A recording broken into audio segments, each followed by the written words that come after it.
नमस्कार विद्यार्थी मित्रांनो, चिटणीसाची कार्यपद्धती या विषयाअंतर्गत चौथं प्रकरण आपण अभ्यासतो आहोत. कंपनी स्थापनेसंबंधित दस्तऐवज या प्रकरणाचा जो स्वाध्याय आहे तो आपण या ठिकाणी अभ्यासतो आहोत. वस्तुनिष्ठ प्रश्नांच्या स्वरूपामध्ये हा स्वाध्याय आपण यामध्ये अभ्यासतो आहोत. सुरुवातीचा जो काय प्रश्न आहे, उपप्रश्न खाली दिलेल्या पर्यायांमधून योग्य पर्याय निवडून वाक्य पुन्हा लिहा. यातील पहिला विधान आहे की त्यामध्ये घटनापत्रक हा कंपनीचा प्राथमिक दस्तऐवज असून यामध्ये कंपनीची ध्येय व उद्दिष्ट असतात. या ठिकाणी घटनापत्रक हा जो मुद्दा आहे किंवा घटनापत्रक या प्रकारचा पर्याय जो आहे तो तुम्हाला अचूक पर्याय म्हणून यामध्ये निवडायचा आहे. आणि म्हणून वाक्य पुन्हा लिहिताना घटनापत्रक हा कंपनीचा प्राथमिक दस्तऐवज असून यामध्ये कंपनीची ध्येय व उद्दिष्टे असतात, या प्रकारे वाक्य पूर्ण करायचं आहे. दुसरं विधान आहे की कंपनी आणि बाह्य, साधारणतः या ठिकाणी काय आहे, साधारणतः कंपनी आणि बाह्य व्यक्ती यांचे नातेसंबंध स्पष्ट करते. कंपनी आणि बाह्य व्यक्ती यांचं जे नातेसंबंध आहे हे घटनापत्रकाच्या माध्यमातून स्पष्ट केले जातात. आणि म्हणून घटनापत्रक कंपनी आणि बाह्य व्यक्ती यांचे नातेसंबंध त्या ठिकाणी स्पष्ट करते. घटनापत्रक इथे देखील तुम्हाला उत्तर त्यामध्ये घटनापत्रक द्यायचे. घटनापत्रकाच्या माध्यमातून देखील कंपनी आणि बाह्य व्यक्ती यांच्या संदर्भामध्ये नातेसंबंध त्या ठिकाणी प्रस्थापित होतात. त्यानंतर तिसरं वेतन आहे की ज्यामध्ये हे कलम कंपनीची कार्यकक्षा निश्चित करतं. उद्देश कलम जे आहे हे कंपनीची जी काय कार्यकक्षा आहे ही निश्चित करणारं असतं. त्यानंतर चौथं विधान आहे की कंपनीने घटनापत्रकाच्या अधिकाराबाहेरील कृती केल्यास तत्व त्याला असं म्हणतात, किंवा कंपनीने घटनापत्रकाच्या अधिकारबाहेरील कृती केल्यास अधिकार कक्षेबाहेरील तत्व किंवा अधिकार कक्षेबाहेरील तत्व असे म्हणतात. असं त्याचा अर्थ तुम्ही लक्षात घेऊ शकता. अधिकार कक्षेबाहेरील कृती किंवा अधिकार कक्ष बाह्य किंवा अधिकार बाह्य कृती आपण त्याला म्हणूयात. कंपनीने घटनापत्रकाच्या अधिकारबाहेरील कृती केल्यास त्यास अधिकार बाह्य कृती म्हणतात, असं वाक्य पूर्ण तुम्हाला करायचे. त्यानंतर विधान क्रमांक 5 असेल, कृती निबंधक किंवा कृती निरर्थक व कायदेशीरदृष्ट्या अपरिणामकारक असतात. आता कोणत्या कृती अपरिणामकारक असतात, कायदेशीरदृष्ट्या त्या ठिकाणी अपरिणामकारक असतात, तर त्यामध्ये आपण त्याला म्हणूया साधारणतः अधिकार कक्षेबाहेरील ज्या काही कृती आहेत या सर्व कृती किंवा अधिकारबाह्य कृती ज्या आहेत, अधिकारबाह्य कृती निरर्थक व कायदेशीरदृष्ट्या अपरिणामकारक असतात. या प्रकारचं विधान 5 क्रमांकाचं पूर्ण करायचे. त्यानंतर विधान क्रमांक 6 आहे की या कलमामध्ये सभासदाची जबाबदारी स्पष्ट केली असते. जबाबदारी कलमामध्ये सभासदाची जबाबदारी स्पष्ट केली असते, या प्रकारे विधान पूर्ण करायचे. विधान क्रमांक 7 असेल की ज्यामध्ये भांडवल या कलमामध्ये कंपनीचं भांडवल नोंदवलेलं असतं.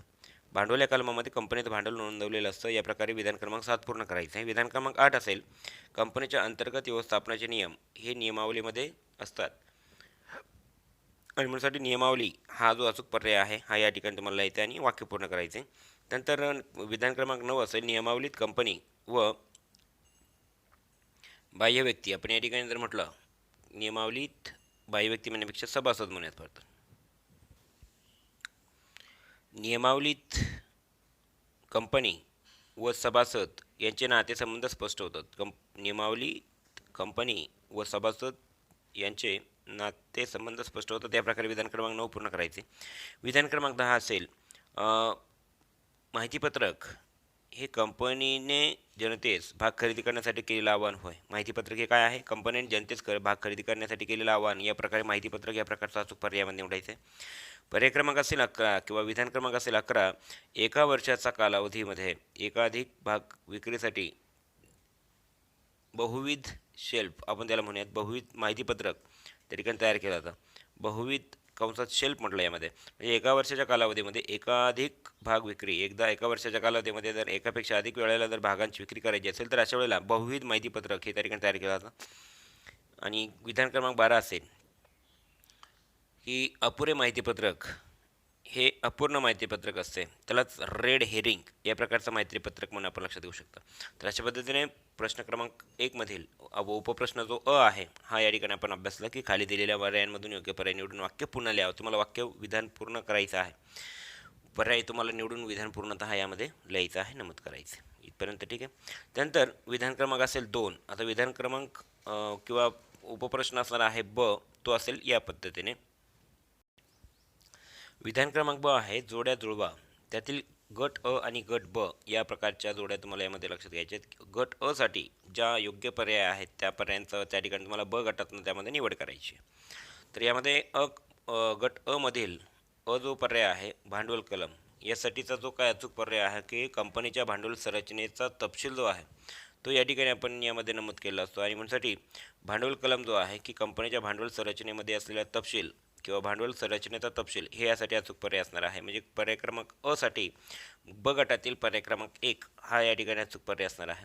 त्यानंतर नंबर 2 असेल जबाबदारी कलम. आता जबाबदारी कलम की यामध्ये सभासदत्वाच्या दायित्वाची जी मर्यादा आहे पर्याय क्रमांक 9 हा या ठिकाणी आपण यामध्ये देऊ शकता. पर्याय क्रमांक 9 हा पर्याय क्रमांक ब साठी काय असणार आहे उत्तर त्या ठिकाणी योग्य असणार आहे. त्यानंतर पर्याय क्रमांक असेल क क यासाठी असेल की घटनापत्रकाच्या अधिकार क्षेत्राबाहेरील कृती आपण ज्याला अधिकार कक्षेबाहेरील या प्रकारची कृती म्हणून लक्षात घेतो. की पर्याय क्रमांक 7 हा यासाठी अधिकार कक्षेबाहेरील या प्रकारचा पर्याय हा क पर्यायासाठी या ठिकाणी योग्य असणार आहे. त्यानंतर अ गटातील ड हा जो काय पर्याय आहे अपुरे माहितीपत्रक की ज्याला रेड हेरिंग माहितीपत्रक आपण म्हणतो त्यासाठी अचूक पर्याय असणार आहे की अपुरे माहितीपत्रक की पर्याय क्रमांक 6 हे या ठिकाणी अचूक उत्तर असेल. ई या प्रकारचा उपप्रश्न बहुविध माहितीपत्रक की त्याला शेल्फ माहितीपत्रक आपण म्हणून लक्षात घेतो की त्यासाठी योग्य पर्याय असणार आहे की अनेक भाग विक्रीसाठी वापर किंवा अनेक भाग विक्रीसाठी त्या ठिकाणी केला जाणारा वापर की त्याला म्हणायचे बहुविध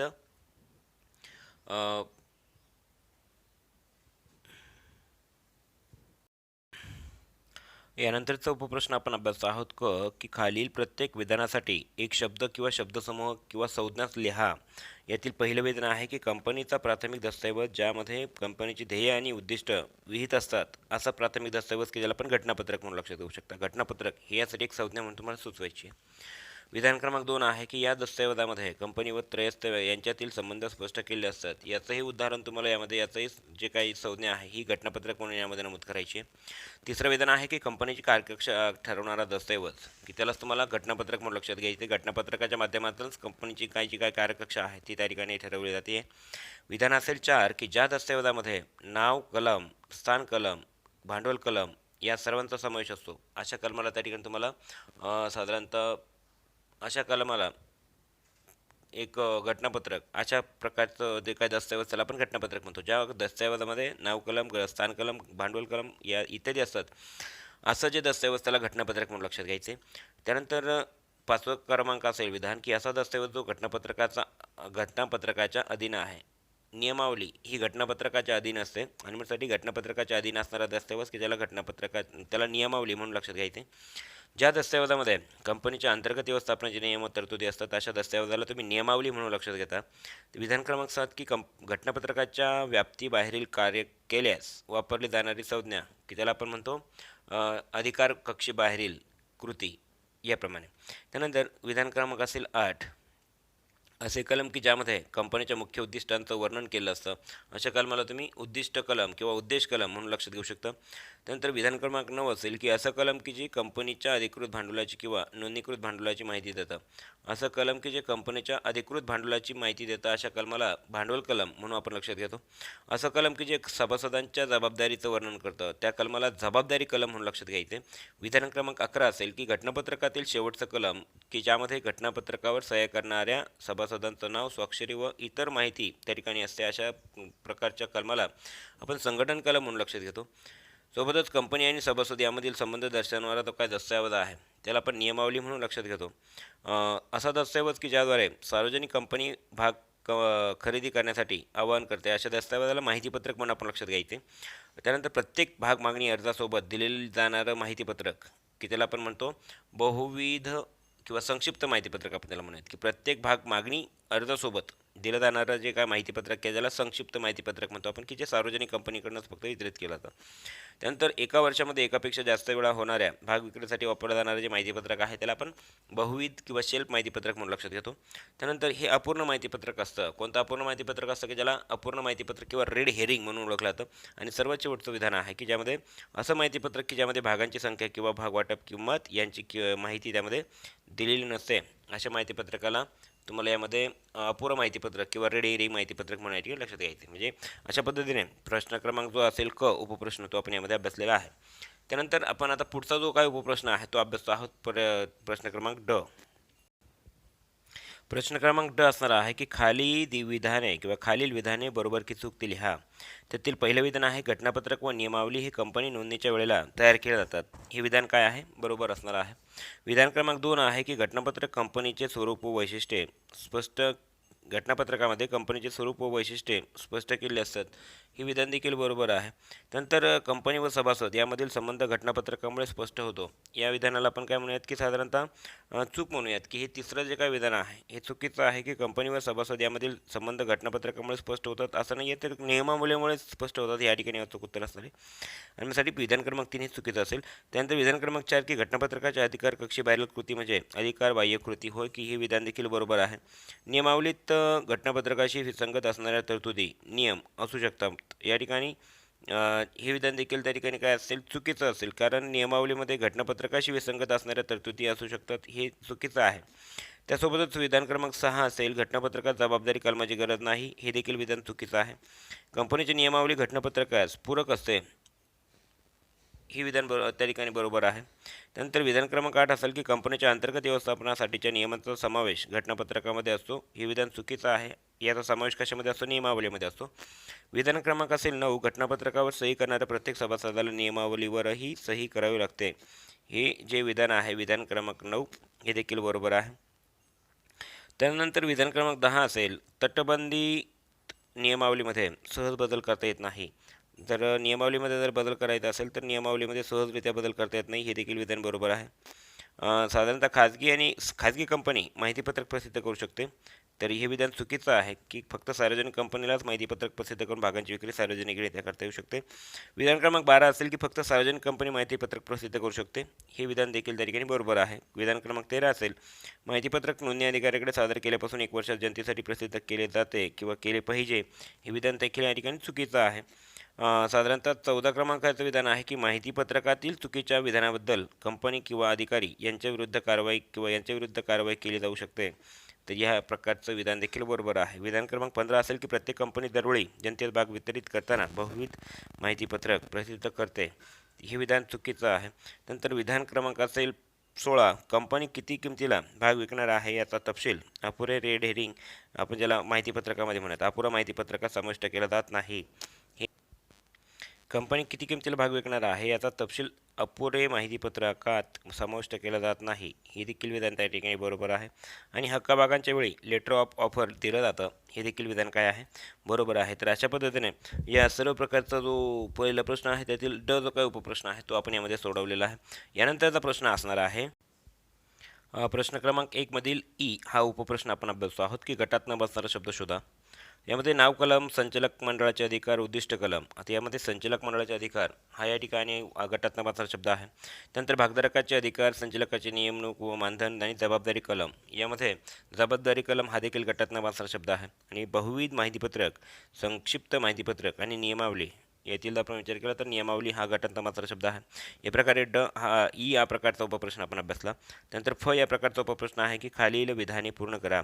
पहिलं विधान आहे त्यामध्ये कंपनीची ध्येय आणि उद्दिष्टे ज्यात नमूद केली असतात अशा दस्तऐवजास घटनापत्रक म्हणतात. दुसरं विधान आहे की घटनापत्रकाच्या अधिकार कक्षेबाहेरील कृती म्हणतात. त्यानंतर तिसरं विधान आहे की नियमावली हा दस्तऐवज घटनापत्रकास दुय्यम आहे. त्यानंतर चौथं विधान आहे कंपनीच्या अंतर्गत व्यवस्थापनासंबंधी नियम असणाऱ्या दस्तऐवजास त्या ठिकाणी नियमावली असे म्हणतात. आणि 5वं विधान आहे की प्रतिभूतीची खरेदी करण्यासाठी गुंतवणूकदारांना आवाहन करणाऱ्या दस्तऐवजास माहितीपत्रक म्हटले जाते. या प्रकारे प्रश्न क्रमांक फ हा जो आहे आपण सोडवलेला आहे. यानंतरचा उपप्रश्न असणार आहे ग तो असेल पुढीलप्रमाणे. पुढील जो प्रश्न आहे ग कंसातील अचूक पर्याय निवडा. त्यातील या ठिकाणी गट अ आणि गट ब आहे की त्यातील जे अचूक पर्याय आहेत ते आपल्या या ठिकाणी रिकाम्या जागी भरायचे आहेत. त्यानंतर गट अ मधील 1 क्रमांक आहे की त्यामध्ये रिकामी रिक्त जागा आहे तिथे आपल्याला अचूक पर्याय त्या ठिकाणी निवडायचा आहे. घटनापत्रक गट क्रमांक ब मध्ये म्हटलं आणि त्या घटनापत्रकाला त्या ठिकाणी प्राथमिक दस्तऐवज म्हणून लक्षात घेतात. आणि प्राथमिक दस्तऐवज हे गट अ मध्ये आपण जर लिहिलं तर ते प्राथमिक दस्तऐवज काय आहे? घटनापत्रक आहे. या पद्धतीने आपण उत्तर त्यामध्ये द्यायचे. नंबर 2 असेल जबाबदारी कलम. आता जबाबदारी कलमाच्या संदर्भामध्ये सभासदांच्या जबाबदारीची तपशीलवार माहिती यामध्ये दिलेली असते. या प्रकारे सभासदांच्या जबाबदारीची तपशीलवार माहिती यासाठी या गट ब मध्ये त्या ठिकाणी अचूक उत्तर तुम्हाला नोंदवायचे. त्यानंतर 3 असेल अपूर्ण माहितीपत्रक. अपूर्ण माहितीपत्रकाच्या समोर रेड हेरिंग माहितीपत्रक आपण म्हणतो. रेड हेरिंग माहितीपत्रक त्यासाठी अचूक पर्याय असेल. आणि चौथं विधान असेल की ज्यामध्ये चौथा क्रमांक असेल की ज्यामध्ये गट अ मध्ये पर्याय त्या ठिकाणी तुम्हाला सुचवायचं आहे की त्यामध्ये रिक्त जागा आहे. त्यामध्ये नियमावली हा या ठिकाणी तुम्ही पर्याय निवडू शकता की नियमावली कंपनी आणि तिच्या सभासदांमधील संबंध स्थापित करते. नियमावली आणि नियमावलीच्या माध्यमातून कंपनी आणि सभासद यांच्यातील जे संबंध आहेत ते त्या ठिकाणी स्थापित केले जातात. या प्रकारे प्रश्न क्रमांक ग जो आहे तो उपप्रश्न आपण अभ्यासला. कंसातील अचूक पर्याय निवडा. त्यानंतर पुढचा जो काय प्रश्न असेल एका वाक्यात उत्तर लिहा. कंपनीची ध्येय आणि उद्दिष्टे असणारे दस्तऐवज कोणतं? तर या ठिकाणी आपण उत्तर देऊ शकता की घटनापत्रक. भांडवल कलम कशाबाबत वर्णन करतं? तर भांडवल कलम हे कंपनीच्या भांडवलाबाबत वर्णन करतं. हे आपण यामध्ये अचूक उत्तर त्यामध्ये द्यायचे. कंपनीच्या भांडवल संरचनेसंदर्भातील सर्व जी माहिती आहे ती भांडवल कलमामध्ये नमूद केली असते. सोबतच तिसरा प्रश्न आहे की कंपनी संक्षिप्त माहितीपत्रक कधी प्रसिद्ध करते? आता कंपनी संक्षिप्त माहितीपत्रक त्या ठिकाणी प्रसिद्ध करते त्यासाठी का साधारणतः पुढचा प्रश्न आहे की कंपनी संक्षिप्त माहितीपत्रक कधी प्रसिद्ध करते? तर साधारणतः महत्त्वाचा भाग आहे की संक्षिप्तरित्या ही सुरुवातीचे ज्या वेळेला भाग विक्री कंपनीकडनं केल्या जाते किंवा कर्जरोखी विक्री करताना अर्जासोबत या प्रकारचं संक्षिप्त माहितीपत्रक त्या ठिकाणी जोडलं असतं. आणि अशा प्रकारचं माहितीपत्रक हे फक्त सार्वजनिक कंपनी किंवा सार्वजनिक भाग विक्रीच्या वेळेला वितरित करते. म्हणजे सार्वजनिक कंपनी ज्या वेळेला सार्वजनिकरित्या भागांची विक्री करते, भागांची किंवा कर्जरोख्यांची विक्री करते, त्यावेळेला या प्रकारचं संक्षिप्त माहितीपत्रक कंपनीकडनं काय केलं जातं? प्रसिद्ध केलं जातं. या सर्व प्रश्नांची उत्तर आपण यामध्ये लक्षात घेतली आहे. त्यानंतर उपप्रश्न असेल ई. खालील वाक्यातील अधोरेखित शब्द दुरुस्त करून वाक्य पुन्हा लिहा. त्यातील आहे पहिला की नियमावली कंपनीचे ध्येय आणि उद्दिष्टे स्पष्ट करते. तर या ठिकाणी घटनापत्रक कंपनीचे ध्येय आणि उद्दिष्टे स्पष्ट करते. या ठिकाणी तुम्हाला अचूक पर्याय त्या ठिकाणी घटनापत्रक लिहायचे. नंतर नंबर 2 असेल माहितीपत्रक हा घटनापत्रकास पूरक दस्तऐवज आहे. तर या ठिकाणी नियमावली हा घटनापत्रकास पूरक दस्तऐवज आहे. हे तुम्हाला अचूक उत्तर द्यायचे. आणि 3 आहे की माहितीपत्रकात जबाबदारी कलमाचा समावेश असतो. तर माहितीपत्रकात जबाबदारी कलमाचा समावेश असतो असं त्या ठिकाणी नाही आहे. तर त्या ठिकाणी घटनापत्रकात जबाबदारी कलमाचा समावेश असतो हे या ठिकाणी अचूक उत्तर तुम्हाला यामध्ये द्यायचं आहे. या पद्धतीने तुम्हाला प्रश्न क्रमांक जो असेल ई याच्यातील जे काय पर्याय ते तुम्हाला निवडायचे आहेत. त्यानंतर प्रश्न क्रमांक असेल ज. योग्य क्रम लावा. यातील योग्य क्रम जर आपण लक्षात घेतला तर यामध्ये कलमांच्या संदर्भामध्ये नाव कलम हे पहिलं कलम असेल, उद्दिष्ट कलम आणि तिसरं कलम असेल की ज्याला संघटन कलम म्हणून आपण लक्षात घेतो. या पद्धतीने ही क्रमवारी तुम्हाला यामध्ये लक्षात घ्यायची आहे. तर या पद्धतीने सर्व जे काही उपप्रश्न आहेत हे सर्व उपप्रश्न आपण यामध्ये अभ्यासलेले आहेत प्रश्न क्रमांक किंवा प्रकरण क्रमांक 4 मधील. त्यानंतरचा पुढचा प्रश्न आहे. यानंतरचा जो प्रश्न असणार आहे प्रश्न क्रमांक 2 तो आपण यामध्ये अभ्यासतो आहोत. त्यातील काही प्रश्नाचा काय अर्थ होतो की खालील संज्ञा किंवा संकल्पना स्पष्ट करा. यातील घटनापत्रक, नियमावली, नाव कलम, उद्देश कलम, जबाबदारी कलम, भांडवल कलम, स्थळ कलम, अधिकार बाह्य कृती, अंतर्गत व्यवस्थापनाचा सिद्धांत, माहितीपत्रक, माहितीपत्रकातील चुकीचे विधान किंवा संक्षिप्त माहितीपत्रक, बहुविध माहितीपत्रक, अपुरं माहितीपत्रक, या सर्व प्रकारे या सर्व संकल्पना या संज्ञा तुम्हाला यामध्ये स्पष्ट करायच्या आहेत. त्यानंतर खालील घटना ज्या आहेत त्याचा परिस्थितीचा अभ्यास करून खालील विधाने आपल्या संदर्भामध्ये किंवा आपल्या स्वमताच्या माध्यमातून लिहायची आहेत. खालील घटना किंवा परिस्थितीचा अभ्यास करून आपलं स्वमत किंवा आपलं मत त्यामध्ये लिहायचं आहे. त्यामध्ये अनेक प्रकारच्या त्या ठिकाणी प्रश्नांचा यामध्ये समावेश केलेला आहे. अनेक प्रकारचे प्रश्न यामध्ये आहेत. यांच्या माध्यमातून आपण आपली जी काय स्वमत आहे ती त्यामध्ये लिहू शकता. यामध्ये फरक स्पष्ट करा. हा देखील तुम्हाला फरक त्या ठिकाणी घटनापत्रक आणि नियमावलीच्या संदर्भातील स्पष्ट करायचे. थोडक्यात उत्तर लिहा. यामधील घटनापत्रकातील कोणतेही 4 कलम स्पष्ट करा किंवा नियमावलीतील कोणतेही 4 घटक स्पष्ट करा. नियम आणि माहितीपत्रकाशी संबंधित वैधानिक आवश्यकता स्पष्ट करा. या प्रकारचा प्रश्न तुम्हाला सोडवायचा आहे. किंवा खालील विधाने स्पष्ट करा. त्यातील घटनापत्रकाच्या किंवा घटनापत्रक कंपनीच्या अधिकाराच्या मर्यादा ठरवतो किंवा अधिकार बाह्य कृती या रद्दबातल असतात. याही संदर्भात तुम्हाला सहकार्य स्पष्ट करायचे. नियमावलीमध्ये बदल करणं शक्य आहे. अंतर्गत व्यवस्थापनाचा सिद्धांत कंपनीच्या अंतर्गत प्रक्रियेची माहिती नसलेल्या बाहेरील व्यक्तींना संरक्षण देतो किंवा माहितीपत्रक हा महत्त्वाचा दस्तऐवज आहे जो सार्वजनिक कंपनी प्रसिद्ध करते आणि सार्वजनिक माहितीपत्रकातील चुकीच्या विधानासाठी कंपनी आणि अधिकारी जबाबदार असतात. या सर्व प्रकारच्या प्रश्नांना तुम्हाला यामध्ये अचूक पद्धतीने सोडवायचे की जे आपण आपल्या वर्गामध्ये या सर्व गोष्टींचा अभ्यास केलेला आहे. त्यानंतर खालील प्रश्नांची उत्तरे लिहा. या प्रकारचा प्रश्न असेल तर घटनापत्रकातील कलमे थोडक्यात स्पष्ट करा.